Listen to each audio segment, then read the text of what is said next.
Delhi high court के अंदर आज एक बार फिर से शराब घोटाले के जख्म हरे हो गए। यानी कि अरविंद केजरीवाल के खिलाफ जो शराब घोटाले का मामला अब अरविंद केजरीवाल एंड कंपनी के गले की फांस बन चुका है, वो शराब घोटाला एक बार फिर से शुरू होता हुआ दिखाई दिया है। हालांकि इस पूरे मामले में कुछ उतार चढ़ाव है, लेकिन ये उतार चढ़ाव कहीं ना कहीं ये संकेत दे रहे हैं कि आने वाले समय में अरविंद केजरीवाल के लिए बहुत मुश्किलें बढ़ने वाली हैं। दरअसल है क्या, अरविंद केजरीवाल एंड कंपनी किसी भी हाल में, क्योंकि उन्हें पता है कि शराब घोटाले के मामले में वो फंस चुके हैं और फांसी का फंदा उनके गले में फंसा हुआ है, इसलिए अरविंद केजरीवाल एंड कंपनी साम दाम दंड भेद सच झूठ लड़ाई झगड़ा सब कुछ अपनाकर इस शराब घोटाले से किसी तरीके से अपना पीछा छुड़ाना चाहते हैं। यही कारण है कि पिछले दिनों जस्टिस स्वर्ण कांता शर्मा ने जब इनके लिए नोटिस इशू किया तो इन्होंने उस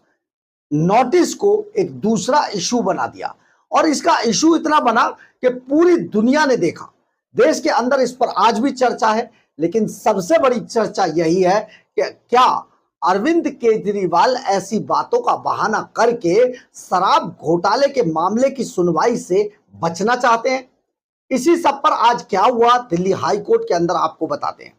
नमस्कार, मैं हूं कुमार गजेंद्र, जनपद ऑन द स्पॉट में आपका स्वागत है। हमारे एक दूसरे social media platform podcast with Kumar Gajendra में भी आपका स्वागत है, जहां आप हमें सुन सकते हैं। शराब घोटाला, जी हां, जस्टिस स्वर्ण कांता शर्मा की जो बेंच थी दिल्ली हाई कोर्ट के अंदर, हाई कोर्ट के रोस्टर के मुताबिक एमपी एमएलए केस की सुनवाई जस्टिस स्वर्ण कांता शर्मा की बेंच के पास थी।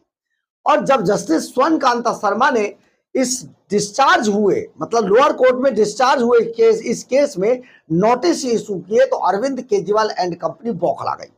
बौखलाहट इसलिए भी थी क्योंकि जस्टिस स्वर्ण कांता शर्मा एक तो इस केस के बारे में सब कुछ जानती थी, दूसरा इस केस को लेकर उन्हें पता था, क्योंकि जस्टिस स्वर्ण कांता शर्मा इस बात को जानती थी, इसलिए उनके फंसने की जो उम्मीद थी वो 99.9% बढ़ गई थी।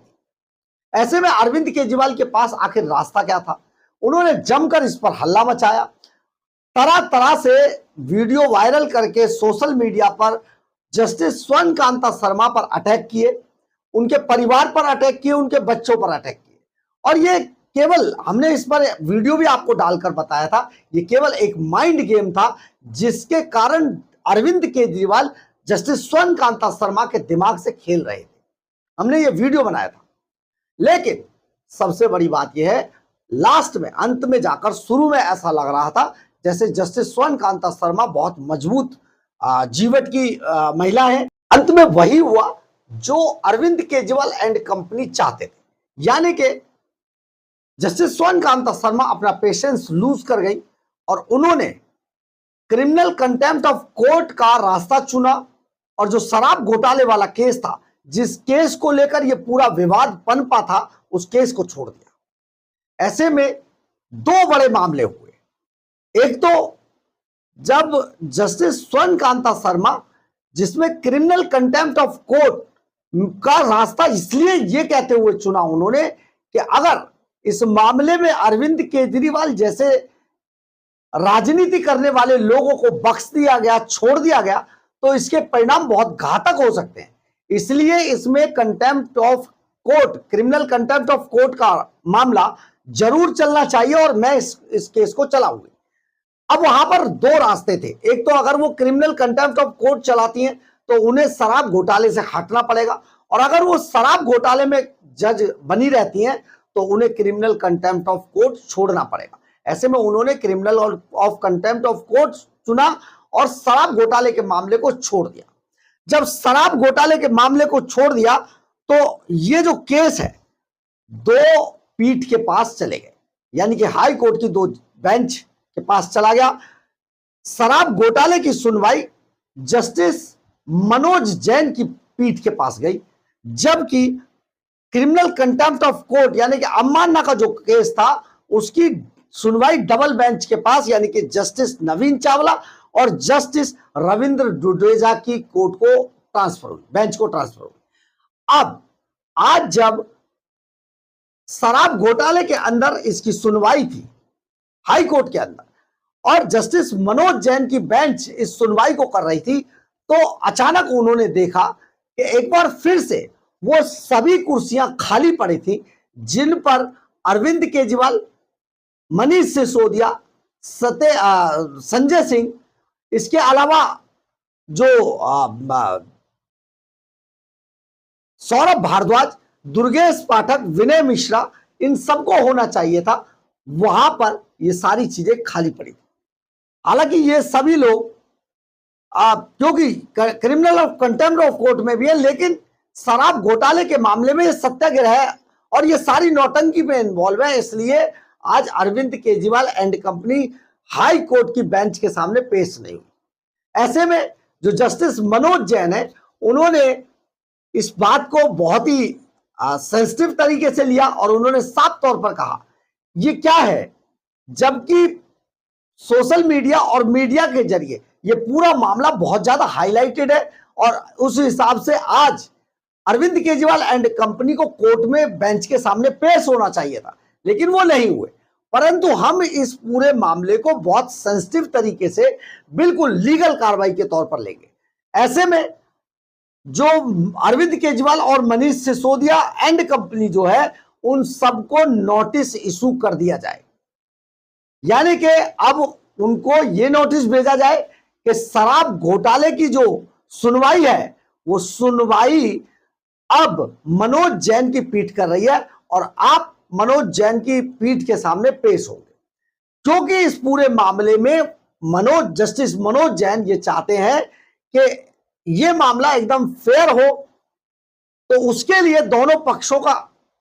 अवेलेबल होना सुनवाई के दौरान जरूरी है। ऐसे में किसी एक पक्ष का गैर हाजिर रहना अच्छी बात नहीं है। इसी के चलते आज जस्टिस मनोज जैन ने